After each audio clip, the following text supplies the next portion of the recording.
শ্রীমদ্ ভগবদ গীতা মানব জীবনে চিরন্তন আলোকবর্তিকা। প্রিয় দর্শক বন্ধুরা, নমস্কার, প্রণাম আর অন্তরের গভীর শ্রদ্ধা জানিয়ে আপনাদের সবাইকে স্বাগতম জানাই আজকের এই বিশেষ ভিডিওতে। আজ আমরা এমন এক মহাগ্রন্থের কথা বলবো যে গ্রন্থ যুদ্ধক্ষেত্রে জন্ম নিয়েও শান্তির কথা বলে, যে গ্রন্থ দুঃখের মাঝেই আনন্দের পথ দেখায়, যে গ্রন্থ মৃত্যুর মাঝেও অমরত্বের কথা শেখায়, আর যে গ্রন্থ মানুষকে মানুষ করে তোলে, সেই মহাগ্রন্থই হল শ্রীমদ্ ভগবদ গীতা। আজকের পৃথিবীতে আমরা সকলেই প্রচণ্ড ব্যস্ত। কারোর ব্যস্ততা চাকরি নিয়ে, কারোর ব্যস্ততা ব্যবসা নিয়ে, কারোর ব্যস্ততা সংসার নিয়ে, কারোর আবার ব্যস্ততা শুধু টাকার পেছনে। কিন্তু এই ব্যস্ততার মাঝেও একটা প্রশ্ন আমাদের সকলের মনে কখনো না কখনো উঠে আসে, আমি কেন বেঁচে আছি? আমার জীবনের উদ্দেশ্য কি? আমি এত কষ্ট কেন পাচ্ছি? সুখ আসলে কোথায়? মৃত্যুর পরে কি আছে? এই সমস্ত প্রশ্নের উত্তর একমাত্র যে গ্রন্থ আমাদের স্পষ্ট করে দিতে পারে সেটাই হলো শ্রীমদ্ ভগবদ গীতা। গীতা হলো জীবন বিজ্ঞান, মনোবিজ্ঞান, কর্মদর্শন, ভক্তি দর্শন, আত্মার বিজ্ঞান এবং পরম সত্যের দর্শন। আজ থেকে প্রায় 5000 বছর আগে কুরুক্ষেত্রের রণাঙ্গনে দুটি বিশাল সেনাবাহিনীর মুখোমুখি অবস্থান। চারিদিকে যুদ্ধের দামামা, শঙ্খ, ঢোল, তুর্য, রণভেরীর শব্দে আকাশ বাতাস প্রকম্পিত। ঠিক সেই মুহূর্তে এক মহান যোদ্ধা, ধনুর্ধর বীর অর্জুন নিজের ধনুক নামিয়ে রেখে বলেছিলেন, আমি যুদ্ধ করব না। কিন্তু কেন? কারণ তার সামনে দাঁড়িয়েছিলেন তার নিজের গুরু দ্রোণাচার্য, তার পিতৃসম পিতামহ ভীষ্ম এবং তার আত্মীয় স্বজনরা। তার হাত কাঁপছিল, গা শিউরে উঠছিল, চোখে জল চলে এসেছিল। মনে হচ্ছিল এই মানুষগুলোকে হত্যা করে আমি কিভাবে বাঁচব। ঠিক সেই সময়ে রথের সারথি রূপে দাঁড়িয়ে থাকা স্বয়ং ভগবান শ্রীকৃষ্ণ মৃদু হাসিতে অর্জুনের দিকে তাকিয়ে যে বাণী উচ্চারণ করেছিলেন, সেই বাণী আজ শ্রীমদ্ ভগবদ গীতা নামে বিশ্বজোড়া সম্মান পেয়েছে। আজও যখন কোনো মানুষ জীবনে ভেঙে পড়ে, হাল ছেড়ে দিতে চায়, আত্মহত্যার কথা ভাবে, সম্পর্কের যন্ত্রণায় কাঁদে, দারিদ্র্য, অপমান, ব্যর্থতায় ক্লান্ত হয়, ঠিক তখনই গীতা নিঃশব্দে কানে কানে বলে, ভয় পেও না, আমি আছি। বন্ধুরা, আজ আমরা যে গীতা পড়ব তা কেবল শ্লোক নয়, তা কেবল দর্শন নয়, এ হলো জীবনের জীবন্ত আলো। আজকের এই ভিডিওতে আমরা এক এক করে গীতার 18টি অধ্যায়ের মূল বাণী সহজ, সুন্দর, মানুষের হৃদয়ে পৌঁছানোর মতো ভাষায় জানব। এই ভিডিওটি শেষ হলে আপনার দৃষ্টিভঙ্গি বদলাবে, জীবনকে দেখার চোখ বদলাবে, আর আপনি নতুন করে ভাবতে শিখবেন, আমি কে। প্রথম অধ্যায়, অর্জুন বিষাদ যোগ। কুরুক্ষেত্রের প্রেক্ষাপট এক বিশাল যুদ্ধক্ষেত্র। একদিকে পাণ্ডব সেনা, অন্যদিকে কৌরব সেনা। আকাশ ঢেকে গেছে ধুলোয়। ঘোড়ার অশ্বধ্বনি, হাতির গর্জন, সেনাদের শঙ্খধ্বনি। রথের ওপরে দাঁড়িয়ে আছেন সাদা ধ্বজাবাহী পতাকা সহ ধনুকধারী যোদ্ধা অর্জুন। তার রথের সারথি স্বয়ং ভগবান শ্রীকৃষ্ণ। অর্জুন শ্রীকৃষ্ণকে বলেন, হে কেশব, আমার রথটিকে দুই সেনার মাঝখানে নিয়ে চলো। রথ এগোয়। এক এক করে অর্জুন তার নিজের গুরু, আত্মীয়, বন্ধু, শত্রু সকলকে দেখতে পান। আর তখনই শুরু হয় অর্জুনের ভেতরের ভাঙন। অর্জুন বলেন, হে কৃষ্ণ, এই সমস্ত আপনজনদের দেখে আমার গা শিউরে উঠছে, আমার মুখ শুকিয়ে যাচ্ছে, শরীর কাঁপছে, ধনুক হাত থেকে পড়ে যাচ্ছে। যাদের জন্য আমি রাজ্য চাই, সুখ চাই, তাদেরকেই যদি হত্যা করি তাহলে এই যুদ্ধের মানে কি? বন্ধুরা, এই মুহূর্তেই জন্ম নেয় অর্জুন বিষাদ যোগ। এখানে অর্জুন কোনো দুর্বল মানুষ নন, তিনি মহাবীর, তিনি পৃথিবীর শ্রেষ্ঠ ধনুর্ধর। তবুও তিনি কাঁদছেন, তিনি ভেঙে পড়ছেন, তিনি পালাতে চাইছেন। এটাই বাস্তব জীবন। আজও আমরা দেখি একজন শক্তিশালী মানুষও ভেতরে ভেতরে ভেঙে যায়। কেউ চাকরি হারিয়ে মানসিকভাবে ভেঙে পড়ে, কেউ প্রেমে ব্যর্থ হয়ে আত্মবিশ্বাস হারায়, কেউ সংসারের চাপে দম বন্ধ হয়ে আসে। অর্জুন ঠিক আমাদের মতোই একজন মানুষ। অর্জুন বলেন, গুরুজন হত্যার পাপ নিয়ে আমি বাঁচতে চাই না। রাজ্য, ধন, সুখ সবই অর্থহীন যদি তার বিনিময়ে আপনজনদের রক্ত ঝরে। তিনি আরও বলেন, আমি অস্ত্র নামিয়ে রাখছি, আমি যুদ্ধ করব না। এটাই মানুষের স্বাভাবিক প্রবণতা। যখন কঠিন সিদ্ধান্ত আসে আমরা পালাতে চাই। পরীক্ষার আগে পড়তে না চাওয়া, সত্য বলা থেকে পালানো, দায়িত্ব নেওয়া থেকে পালানো, এগুলো সবই অর্জুনের মানসিকতার আধুনিক রূপ। শ্রীকৃষ্ণ তখন কিছু বলেননি, তিনি নীরবে শুনছেন। কারণ প্রথমে মানুষকে নিজের কষ্টটা উগরে দিতে হয়, তারপরেই উপদেশ কাজ করে। এটাই মহান শিক্ষকের লক্ষণ। প্রথম অধ্যায় থেকে জীবনের 5টি মহামূল্য শিক্ষা পাওয়া যায়। বড় যোদ্ধারও ভাঙন আসে, অর্থাৎ জীবনের শক্ত মানুষও কখনো কখনো দুর্বল হয়ে পড়ে। এটা লজ্জার নয়। আবেগে সিদ্ধান্ত নিলে জীবন ভেঙে পড়ে। অর্জুন যদি তখনই যুদ্ধ ছেড়ে পালাতেন তবে ইতিহাস বদলে যেত। সমস্যা দেখে পালানো মানুষের স্বভাব, কিন্তু পালালে সমস্যা শেষ হয় না, বরং বেড়ে যায়। জীবনের যুদ্ধ এড়ানো যায় না। প্রত্যেক মানুষকেই নিজের কুরুক্ষেত্রে যুদ্ধ করতেই হয়। প্রকৃত পথপ্রদর্শক না থাকলে দিশা হারিয়ে যায়। অর্জুনের মতো আমাদের জীবনেও একজন কৃষ্ণের দরকার। শ্রীমদ্ ভগবদ্গীতার প্রথম অধ্যায়কে আজকের ব্যস্ত জীবনে কিভাবে মানুষ প্রয়োগ করবে। আজকের যুবক যুবতীরা চাকরির চাপে, ডিপ্রেশনে, প্রেমে প্রতারণায়, সংসারের দায়ে, ঋণের বোঝায়, সমাজের কথায় ভেঙে পড়ছে। অনেকে বলে, আর পারছি না, সব ছেড়ে চলে যেতে ইচ্ছে করে, মরে গেলে শান্তি পেতাম। এই সব কথা অর্জুনও বলেছিলেন 5000 বছর আগে। কিন্তু পার্থক্য একটাই, অর্জুন পাশে পেয়েছিলেন শ্রীকৃষ্ণকে। আমরা পাই না বলে ভেঙে পড়ি। এই ভিডিওর লক্ষ্য একটাই, আপনাদের জীবনের সেই কৃষ্ণ হয়ে ওঠা। দ্বিতীয় অধ্যায়, সাংখ্যযোগ। এখান থেকেই গীতার আসল আলো শুরু। প্রথম অধ্যায়ে আমরা দেখেছিলাম একজন মহান যোদ্ধা হয়েও অর্জুন কিভাবে মানসিকভাবে ভেঙে পড়েছিলেন। তিনি যুদ্ধ থেকে পালাতে চেয়েছিলেন, কর্তব্য ভুলে আবেগে ডুবে গিয়েছিলেন। আর ঠিক তখনই এই দ্বিতীয় অধ্যায়তে প্রথমবার শ্রীকৃষ্ণ মুখ খুললেন। এখন থেকে আর শুধু যুদ্ধের কথা নয়, এখন থেকে শুরু হবে মানুষের আত্মা, জীবন এবং মৃত্যুর মহাদর্শন। গীতার 700টি শ্লোকের মধ্যে এই অধ্যায়টিই হল গীতার হৃদয়। এখানে প্রথম বলা হয়েছে সেই অমর বাক্য, তুমি দেহ নও, তুমি আত্মা। অর্জুন তখন রথের মধ্যে বসে কাঁদছেন, চোখ ভেজা, গলা ভারী। তিনি বলছেন, হে কেশব, আমি গুরুজনদের হত্যা করে রাজ্য চাই না, আমি যুদ্ধ করতে পারবো না। তখন শ্রীকৃষ্ণ ধীরে ধীরে তার দিকে তাকিয়ে বললেন, হে অর্জুন, তুমি জ্ঞানীর মতো কথা বলছো, কিন্তু তুমি শোক করছো সেই বিষয় নিয়ে যার জন্য শোক করাই উচিত নয়। এটাই জীবনের সবচেয়ে বড় ভুল। আমরা শোক করি ভুল জিনিস নিয়ে। আমরা কাঁদি চাকরি চলে গেলে, টাকা চলে গেলে, সম্পর্ক ভেঙে গেলে, মানুষ মরে গেলে। কিন্তু শ্রীকৃষ্ণ বলেন, যা নশ্বর তার জন্য অতিরিক্ত শোক করা উচিত নয়। আত্মার অমরত্ব গীতার সবচেয়ে শক্তিশালী বাণী। শ্রীকৃষ্ণ বলেন, এই আত্মা কখনো জন্মায় না, কখনো মরেও না। আগেও ছিল, এখনো আছে, ভবিষ্যতেও থাকবে। অস্ত্র তাকে কাটতে পারে না, আগুন তাকে পোড়াতে পারে না, জল তাকে ভেজাতে পারে না। ভাবুন একবার, আমরা যে দেহটাকে আমি বলি, এই দেহ আসলে পোশাক মাত্র। আজ আপনি যে শরীরে আছেন, শৈশবেও আপনি ছিলেন অন্য শরীরে, যৌবনে অন্য, আর বৃদ্ধ বয়সে আবার অন্য।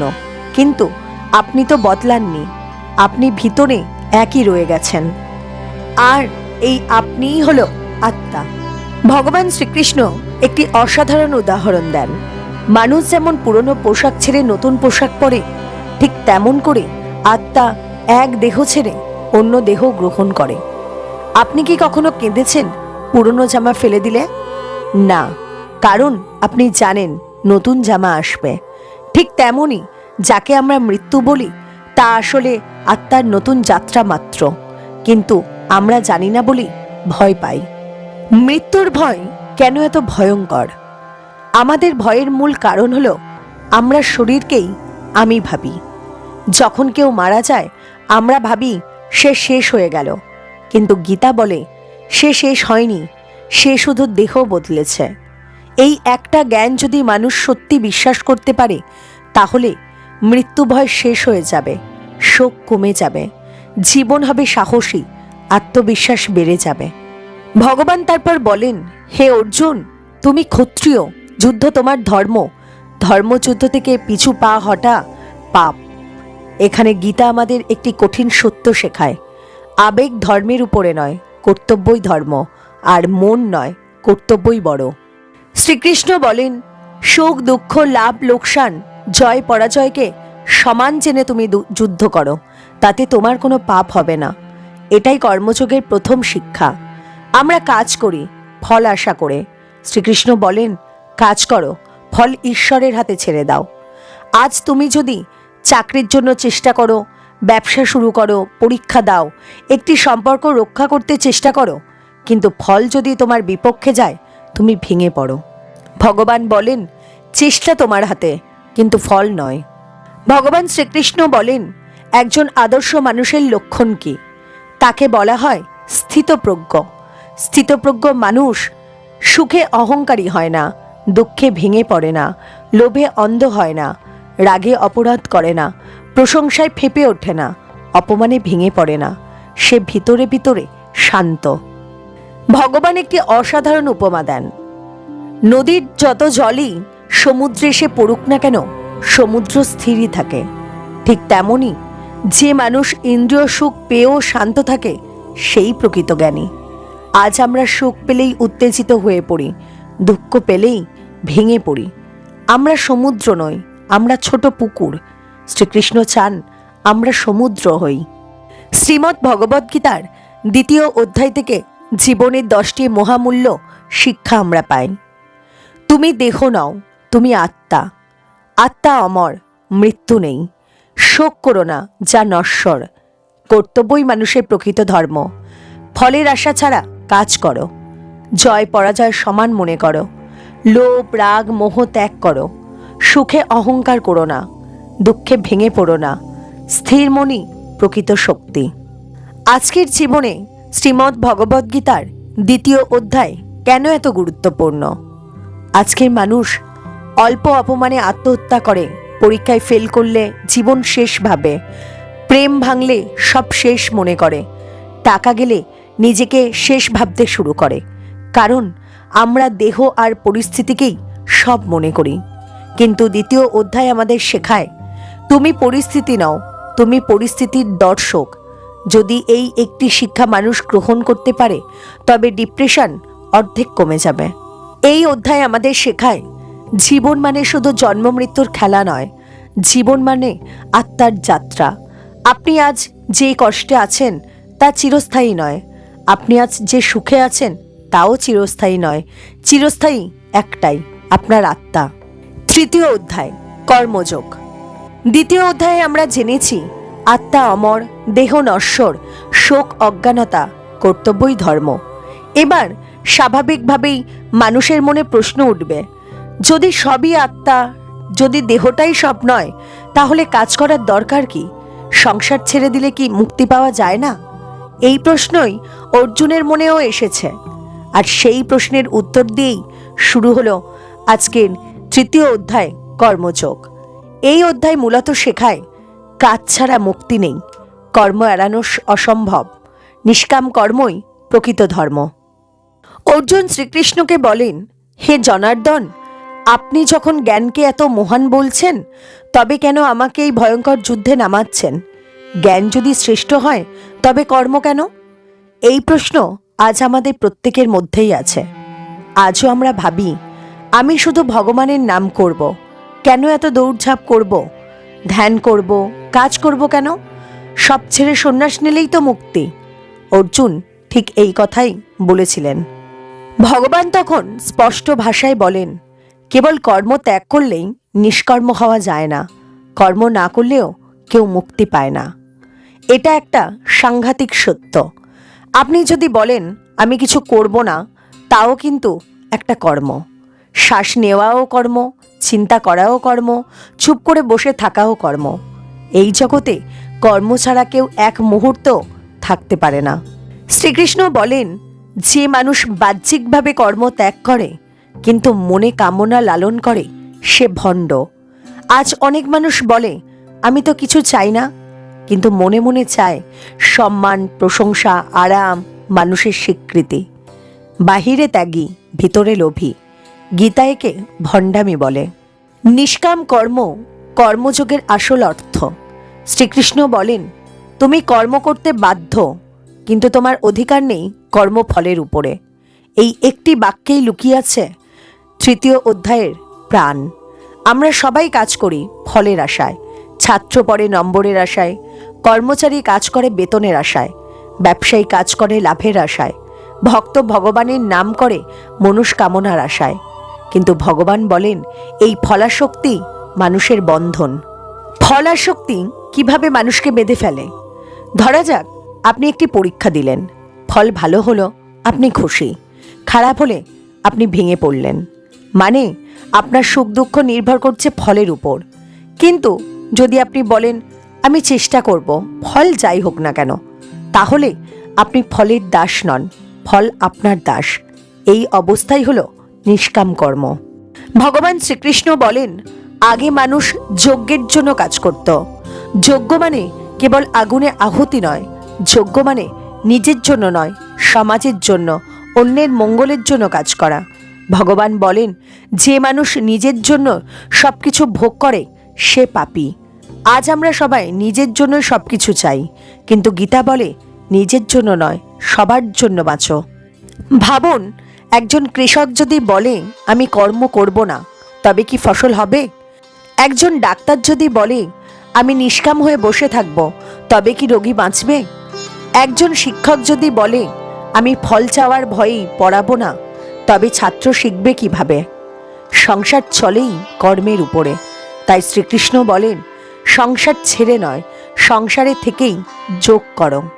অর্জুন বলেন, আপনি তো ভগবান, আপনি কেন কর্ম করেন? শ্রীকৃষ্ণ তখন এক গভীর কথা বলেন, এই 3 লোকেই আমার কিছু পাওয়ার নেই, তবু আমি কর্ম করি। আমি যদি কর্ম না করি, তবে মানুষ আমার অনুসরণে কর্ম ত্যাগ করবে এবং সমাজ ধ্বংস হবে। এটাই প্রকৃত নেতার শিক্ষা, যে শুধু উপদেশ দেয় না, নিজে করে দেখায়। ইন্দ্রিয় সংযম না থাকলে কর্ম মানুষকে বেঁধে ফেলে। ভগবান বলেন, চোখ, কান, জিহ্বা, মন, স্পর্শ, এই ইন্দ্রিয়গুলোর লাগাম যদি ঢিলা থাকে, তবে কর্ম যোগে পরিণত হয় বন্ধনে। আজ আমরা যা দেখি তাই চাই, যা শুনি তাই করতে চাই। এই ইন্দ্রিয়ের দাসত্বই মানুষের পতনের মূল। কাম, ক্রোধ ও লোভ মানুষের সবচেয়ে বড় শত্রু। ভগবান বলেন, এই বিশ্বে মানুষের সবচেয়ে বড় শত্রু হলো কাম, অধিক চাওয়া। এর থেকেই জন্ম নেয় ক্রোধ, আর ক্রোধ মানুষকে সর্বনাশের পথে নিয়ে যায়। আজ পৃথিবীর সব অপরাধ, দুর্নীতি, ধর্ষণ, হত্যা, প্রতারণা, যুদ্ধ, সবকিছুর মূলেই আছে অতিরিক্ত কামনা। ভগবান বলেন, এই কামনাকে বিবেক দিয়ে জয় করো। শ্রীমদ্ ভগবদ্গীতার 3 অধ্যায় থেকে জীবনে 12টি মহামূল্য শিক্ষা আমরা পাই। কর্ম এড়ানো অসম্ভব, কেবল বাহ্যিক ত্যাগ মুক্তি দেয় না। নিষ্কাম কর্মই প্রকৃত যোগ। ফলের আশা মানুষকে বেঁধে ফেলে। কর্ম সমাজের জন্য হওয়া উচিত, নিজের জন্য বাঁচা পাপের পথ। ঈশ্বর নিজেও কর্ম করেন। ইন্দ্রিয় সংযম না থাকলে পতন অবশ্যম্ভাবী। কাম, ক্রোধ, লোভ মানুষের শত্রু। কাজেই ঈশ্বরকে অর্পণ করতে শেখো। সংসার থেকেও মুক্ত থাকা যায়। কর্মই মানুষের প্রকৃত পরিচয়। আজকের জীবনের জন্য এই অধ্যায় কেন অপরিহার্য? আজকের মানুষ চায় অল্প পরিশ্রমে বড় ফল, কাজ ছাড়াই সফলতা, দায়িত্ব ছাড়াই সম্মান। এই মানসিকতায় সমাজকে ধ্বংস করছে। গীতা আমাদের শেখায়, কাজ থেকে পালালেই মুক্তি নেই। কাজকে ঈশ্বরের পূজা বানাও, ফলকে ভগবানের হাতে ছেড়ে দাও। এই শিক্ষা যদি আজকের যুব সমাজ হৃদয়ে ধারণ করে, তবে বেকারত্ব কমবে, হতাশা কমবে, অপরাধ কমবে, সমাজ সুন্দর হবে। আপনি যদি আজ থেকে এই সিদ্ধান্ত নেন যে আমি কাজ করব কিন্তু ফল নিয়ে অস্থির হব না, তাহলে বিশ্বাস করুন, আপনার জীবন আজ থেকেই বদলাতে শুরু করবে। কর্মই আপনার পরিচয়, ফল নয়। কর্মের পর এবার জ্ঞানের আলো। বন্ধুরা, তৃতীয় অধ্যায়ে আমরা শিখেছি কর্ম এড়ানো যায় না, নিষ্কাম কর্মই মুক্তির পথ, ফলাশক্তি মানুষের বন্ধন। এখন স্বাভাবিকভাবে প্রশ্ন ওঠে, শুধু কাজ করলেই কি মুক্তি হবে? জ্ঞান কি দরকার নেই? ভগবান তো মানুষের মতো জন্ম নেয়, এটা কি সম্ভব? এই সমস্ত গভীর প্রশ্নের উত্তর নিয়েই শুরু হচ্ছে অধ্যায় 4, জ্ঞান কর্ম সন্ন্যাস যোগ। এই অধ্যায়ে শ্রীকৃষ্ণ এক অতি গূঢ় সত্য প্রকাশ করেছেন।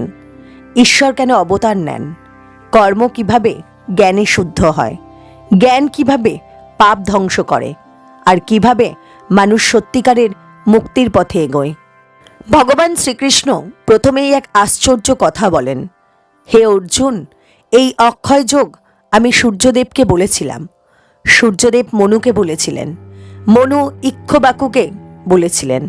এই যোগ যুগে যুগে চলে আসছে। অর্জুন বিস্মিত হয়ে প্রশ্ন করেন, আপনি তো আমার সমসাময়িক, তবে আপনি প্রাচীনকালে কিভাবে সূর্যকে এই জ্ঞান দিলেন? তখন শ্রীকৃষ্ণ বলেন, সেই মহান বাণী, হে অর্জুন, তোমার বহু জন্ম হয়েছে, আমারও বহু জন্ম হয়েছে। তুমি আমার জন্ম স্মরণ করতে পারো না, কিন্তু আমি সব স্মরণ করি। এই কথার মধ্যেই লুকিয়ে আছে ঈশ্বরের অবতার রহস্য। ভগবান সাধারণ মানুষের মতো জন্ম নেন, কিন্তু তিনি কর্মবন্ধনে আবদ্ধ নন। অবতার কেন হয়? শ্রীকৃষ্ণ তখন বলেন, যখনই ধর্মের গ্লানি হয়, অধর্ম বেড়ে যায়, তখনই আমি অবতার গ্রহণ করি, সাধুদের রক্ষা করতে, দুষ্টদের দমন করতে এবং ধর্ম স্থাপন করতে আমি যুগে যুগে অবতার হই। এই একটি শ্লোকই পৃথিবীর সবচেয়ে আশার বাণী। যখন সমাজ অন্ধকারে ডুবে যায়, যখন অন্যায় অত্যাচার বেড়ে যায়, যখন সত্যের কণ্ঠ রোধ হয়ে যায়, ঠিক তখনই ঈশ্বর নতুন রূপে আবির্ভূত হন। রাম, কৃষ্ণ, বুদ্ধ সবাই এই অবতার ধারাই অংশ। জ্ঞান কিভাবে কর্মকে শুদ্ধ করে? শ্রীকৃষ্ণ বলেন, যেমন আগুন কাঠকে ভস্ম করে দেয়, ঠিক তেমনই জ্ঞান সমস্ত পাপ ভস্মীভূত করে। আমরা অনেক সময় বলি, আমি খুব পাপ করেছি, আমার আর মুক্তি নেই। কিন্তু গীতা বলে, জ্ঞানই সেই আগুন যা সমস্ত পাপ পুড়িয়ে ফেলতে পারে। যেদিন মানুষ সত্যিকারের জ্ঞান লাভ করবে, সেদিন থেকেই তার জীবনের অন্ধকার দূর হতে শুরু করবে। জ্ঞান মানে শুধু বই পড়া নয়। ভগবান শ্রীকৃষ্ণ এখানে স্পষ্ট করে বলেন, জ্ঞান মানে শুধু শাস্ত্র মুখস্থ করা নয়। প্রকৃত জ্ঞান মানে অহংকার ত্যাগ করা, হিংসা ত্যাগ করা, লোভ ত্যাগ করা, দয়া, ক্ষমতা ও সত্যকে জীবনে স্থাপন করা। যে মানুষ শুধু মুখে মুখে জ্ঞানী কিন্তু আচরণে নয়, সে প্রকৃত জ্ঞানী নয়। জ্ঞান ও কর্মের সঠিক সমন্বয়। 4র্থ অধ্যায়ে শ্রীকৃষ্ণ একটি অতীব সুন্দর কথা বলেছেন। কর্মের মধ্যেও অকর্মকে এবং অকর্মের মধ্যেও কর্মকে যে দেখতে পায়, সেই প্রকৃত জ্ঞানী। এর মানে কি? এর মানে হলো, বাহ্যিকভাবে কেউ খুব কাজ করছে, কিন্তু যদি তার মনে আসক্তি না থাকে, সে আসলে অকর্মে আছে। আর কেউ যদি বাহ্যিকভাবে কিছু না করে কিন্তু মনে মনে লোভ কামনা চলতে থাকে, সে আসলে কর্মের মধ্যেই আছে। এটাই গীতার সূক্ষ্ম তত্ত্ব। যজ্ঞ, দান এবং তপস্যা কেন প্রয়োজন? শ্রীকৃষ্ণ বলেন, অনেক মানুষ ভিন্ন ভিন্ন পথে ঈশ্বরকে পেতে চায়। কেউ দান করে, কেউ যজ্ঞ করে, কেউ কঠোর তপস্যা করে, কেউ জ্ঞান চর্চা করে।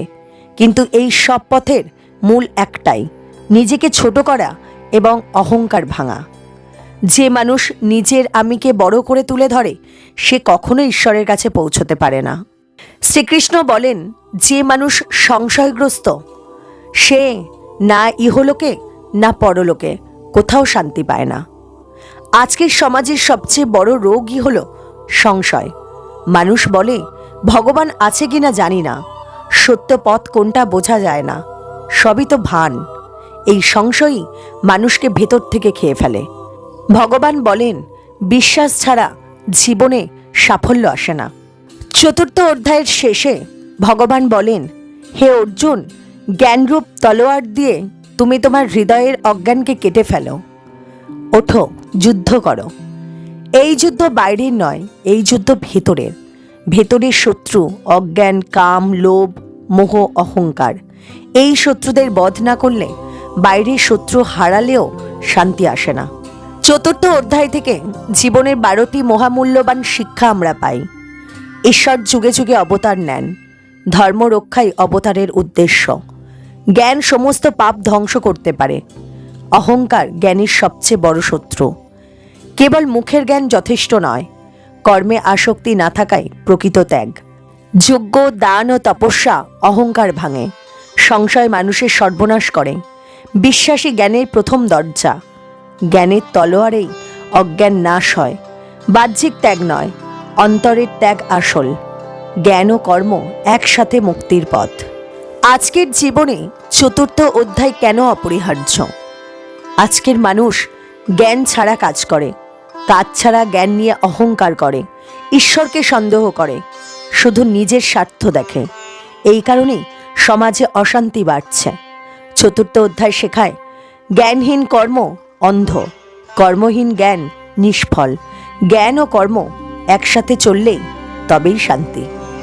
আজ যদি আপনি সিদ্ধান্ত নেন, আমি শুধু কাজ করব না, আমি নিজেকেও বদলাবো, তবে বিশ্বাস করুন, আপনার কর্ম পবিত্র হবে, আপনার মন শান্ত হবে, আপনার জীবন আলোকিত হবে।